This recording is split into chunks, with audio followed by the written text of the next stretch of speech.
What am I watching? Business I just keep looking back at the camera. Woo! What's good, YouTube? It's your boy Vontae the First, the day portion of Mugen Eclipse.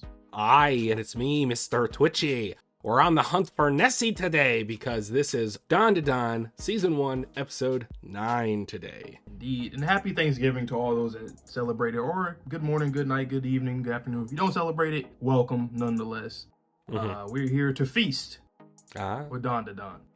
But what happened last week? Last week had a bit of a miscommunication between Okurun and Momo, because as she was going out to buy something to drink from the school convenience store, that's when she saw Okurun above Aira. Now, Okurun was trying to hide his training, his secret training, from her so that he could get stronger and protect her. And Aira, when you want to talk about miscommunications, that girl does not understand romance. She claims that she does, but she doesn't. And then just as that falling out was happening, that's when some aliens came back into the fray, transmutated or transported these characters to a spiritual realm in which they are up against Nessie, they're up against the boxing Chicha, and also the three guys from that one uncomfortable scene from episode 1. They need to leave. You need to leave. Very eerie. We'll see what they do here. I mean, we've been theorizing every week when it comes to this alien invasion stuff, like how are they coming in so easily, void stuff. There was some pretty interesting dialogue in the last episode about that. I don't know if it was like the same void as in like the void that Turbo Granny talked about. Interesting choice of words though. Yeah, because it doesn't sound like it's the same thing, but it probably is. It probably is connected. But with that being said, you ready to hop into this episode? Yes, I am. So, without any further delay, guys, let's get into Season 1, Episode 9 of Dandadan right about now. Now, whatever you do, don't push this button. I am Groot. Uh-huh.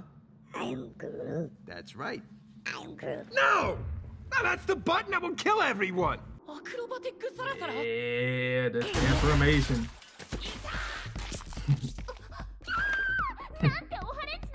What a rude statement. You must love me. Oh my god.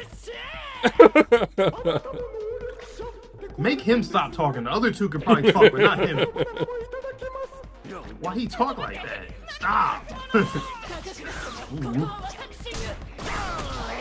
Ooh, weave. Got him. Ooh. Oh. Whoa, that was a fire ass scene right there in the hallway. I always like fights that take place like in a narrow area. Yeah. Whether it's like a room, a hallway, a train, a bus, anything. I also love the color though of her hair. It's very vibrant as opposed to the gold that we see here. Get the fuck! Toot it up. Boink!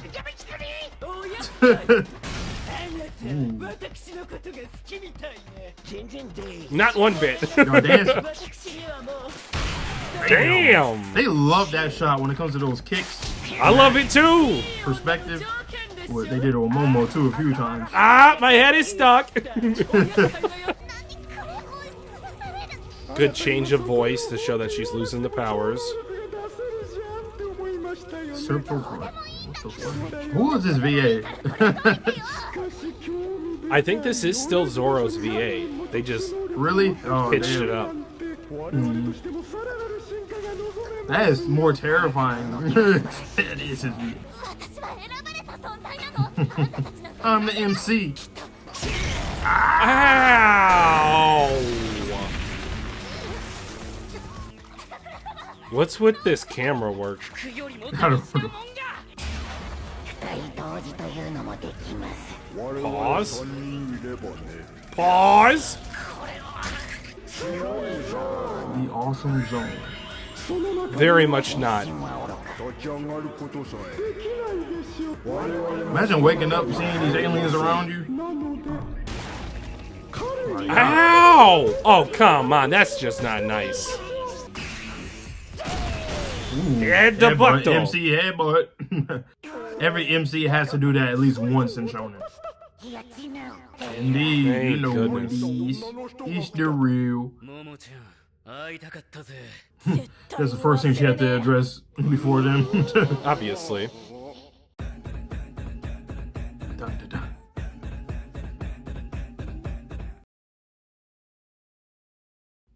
See if we see anything new this time. I mean, there were 5 of those aliens, but there's only 3 of them here. You know what? I thought about this. Melody. Maybe this should be the new wave in shonen anime, having 2 MCs. It's working out well in multiple series that we've read or watched in the past. I almost closed my eyes there for a second. I was like, Bleach? They're going to show spoilers? No, just Bare Moon.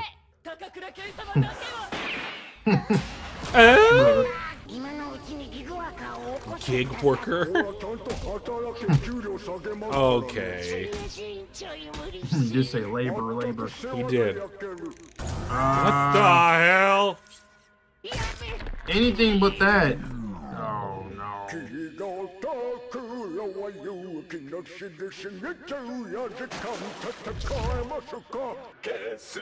What the hell? What am I watching? Business I just keep looking back at the camera. Woo! My Okay, God. that's sick. They are reusing some scenes a little bit in this episode. It's fine.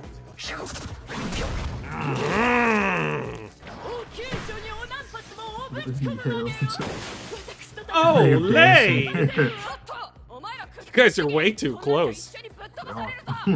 In a way. Get a grip. Like, stop playing. I got it. Oh. Nessie. Ankara Nessie. Oh, flipped? Whoa.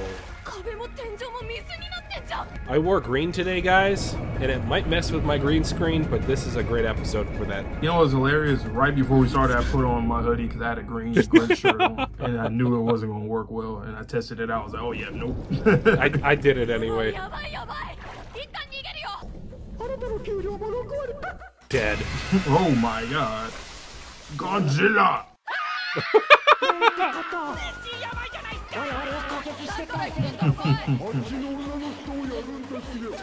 You better come up with us.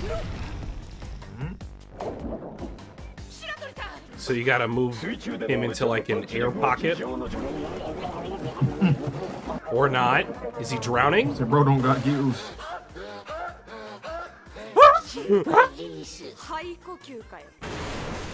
Michael Phelps! Not really. Do you think maybe she was drowned? Yeah, he's definitely gonna be our homie because he's being forced to do this and for the money and yeah, we'll free him. Also, like, I get what they're doing with this episode, but like, I don't know, not really vibing with it so far. Nah, that's why I've been kind of quiet. It's just kind of. Meanwhile, she is dying. That's what I've just been sitting here just thinking that the whole time. Like, what are you doing? What are you guys doing?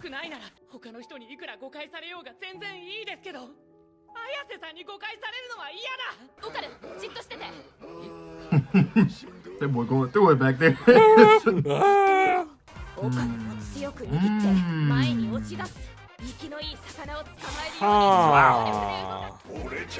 That is fucking wild to apply that psychic power like that.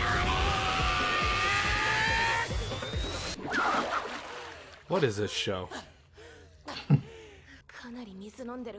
Probably. She absolutely did. We've seen her drowning for like 4 minutes. Bruh. This girl.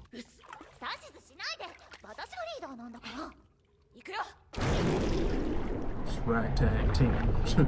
What is this? Horse? Huh? What the fuck? Oh. God damn. By the way, I 100% see what the hell, a fight or an arc where Momo gets like separated or captured, because she's always the one that comes up on a lot of the plans. So we're gonna see this crew struggle and whoever and the other characters that join later. Uma. What do you mean, Undead Unluck? Damn! Yo.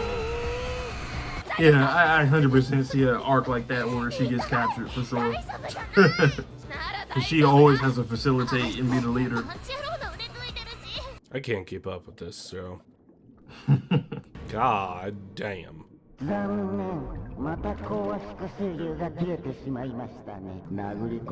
Wait, what do you mean too much time? Are you on a timer? Kakatakoi. Ooh, nice shots. Ooh. I like that. Hey, here we go. I felt that music coming. Oh, yep, he did merge. Fatal weakness.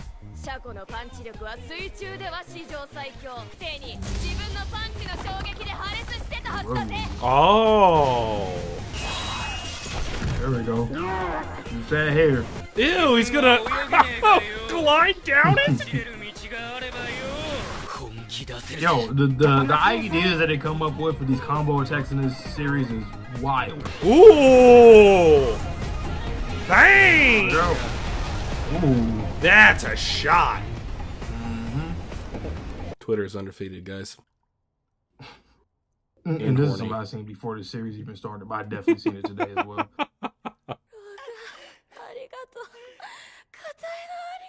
And then being like out of breath. Right. What was this insinuating? Oh, we're expelled. What are you doing? Ah! There's no way you can explain this either. Y'all get suspended for like 3 weeks. Going at it. Bruh. Why is this happening? I mean, at this point, I might as well just be a couple. I mean, at least, Oh, you don't gotta feel weirded out anymore. You kind of have to go with it at this point. Yeah, you might as well. Because it looks worse if you're not. Exactly. What a strange episode. I mean, this is what I will say. Like, it wasn't nearly my favorite episode at all. It's probably on the lower end, somewhere on the lower end. But that's to be expected for all season ones with a series like this. Kind of got to get the monster of a week type vibe with it. And these character interactions between this trio. This is the first time that they did this together completely. So it's worth it. You know, you kind of need it. I will applaud the creativity as it relates to the choreography in this fight. I called that they were going to drain the water and make it like an air hole, but I did not expect Okurun to run down Ira's hair and split the alien with a jetpack-like attack. That was crazy. Hey. He's back already. Oh, finally, the that Whoa. shot. Finally. I was thinking that was going to be like the cliffhanger of the season or something like that. It looked like one of those kind of, but no. This series, though, like, we don't know nothing. That's what excites me the most. We know jack shit. The most we know came from Turbo Granny, but we still don't have full context on even the stuff that she told us. Like this, what are they doing?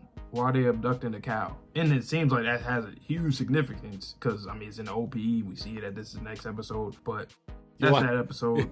You want to know what would be hilarious? Is if this whole time they didn't realize that what they were looking for was in a cow as opposed to in humans. Like, I know they keep saying like banana organ, but what if we're talking about like the stomach?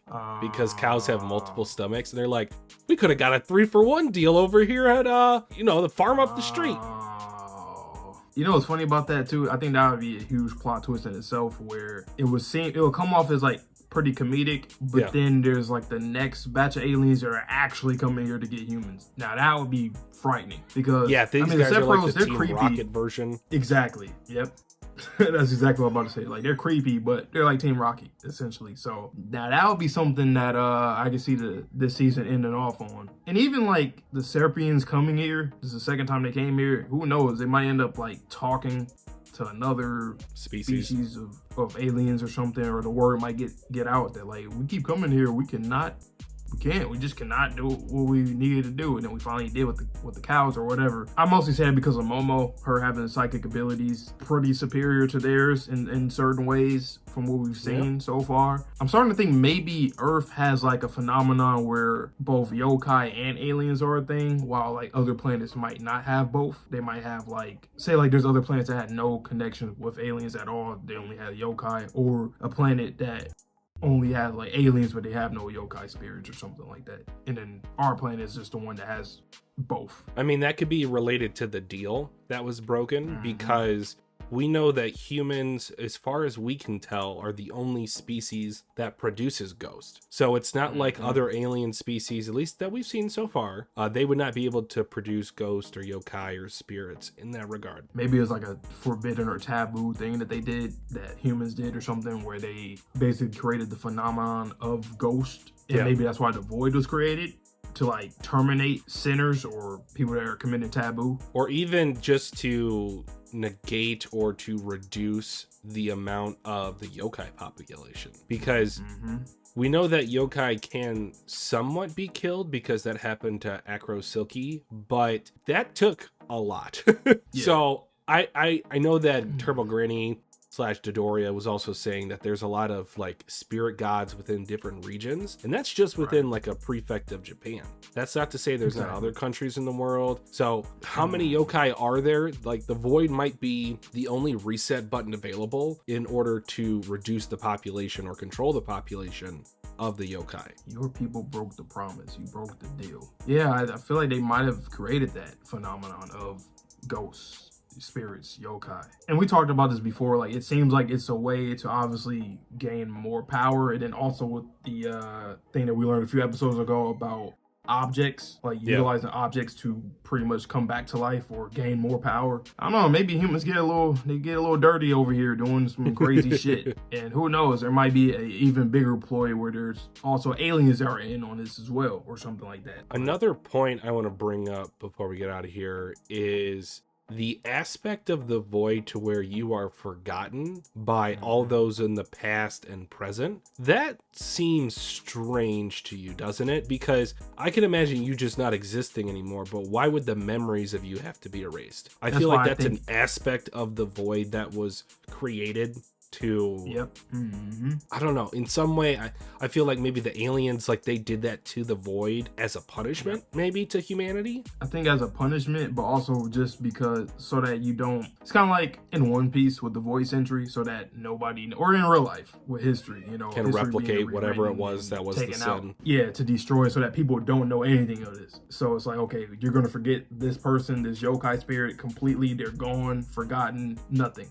But, okay, this is something I didn't really think about. How does Turbo Granny know that? Is it just because she was a yokai? Like, how does she know? Because if your memories are erased, how does she know that? How does she know about the void? Yeah. I didn't think what if there's a My Yokai Academia type of thing, to where they're all taught like the rules of being a spirit once you become one? It has to be something like that, because like I just don't understand how she would know that. How would you know if the memories are erased by, is it just from humans and aliens, or is it from also spirits as well? Ooh. Like how would they know? Do you think that she's the only one that knew about the void, or do you think Dodoria or other characters know about the void? Because if Turbo Granny's the only one that knows about the void, what could have happened was she could have either helped set it up and was turned into a yokai as a punishment, or alternatively, she was there when the punishment was put into place. So maybe she was told by some alien conquering species that was like, hey, if you get erased and you have regrets in this life, you will cease to exist. You will have never existed, essentially. Because it's such a weird conundrum that we are able to interact with a yokai that has, from what we believe to be human experiences, yokai experiences, and then also now has alien experience, or were assumed to have alien experience, I should clarify. But And then again, though, I know this is pretty simple. She probably just knows because she heard about it. I don't know. I was just thinking about it too in depth. I was thinking it more so like she experienced somebody, that she lost somebody to the void, but obviously she wouldn't be able to remember that, or she shouldn't be able to, or have any memories of them. But damn, that's kind of sad too, now that I think about it, because if she does know that, then there could have been somebody in the past that went to the void and she just doesn't remember them, and that'd be pretty sad too. Because we always talk about how the void is like, in general, that's just fucking depressing. Like literally they don't exist anymore, memories and all. But also think about like if someone, so say she lost somebody in the past to the void, she doesn't even remember the person. She knows, but of she the has a void feeling and of how that, emptiness. yeah, exactly. Oh, okay. So she probably lost people or somebody to it, but she wouldn't know. But she does know that that's what happens, but she would never know herself. That's sad. Existential stuff in this series, man. But once again, it was a cool episode, very action packed, but it was one of those monster of the week type episodes. It was alright. So, you know, it is what it is. But that's pretty much all I got on my end. That's it from me. All right, you guys know the drill, man. Pull up for more Dandadan every week for the next month or so until it's over. Season 1 is over. We will be jumping into the manga, obviously. We got Arcane still dropping. We just dropped Arcane Season 2, Episode 6 today, so go peep that. And we have the next few episodes dropping within the next few days and week. Bleach also, so stay tuned for that. And more content on the channel in general. We will be doing more videos, announcements, and community announcements. But with that being said, I hope you guys all have a good one. So please stay safe, stay healthy, stay clean, enjoy your Thanksgiving, and peace. Peace.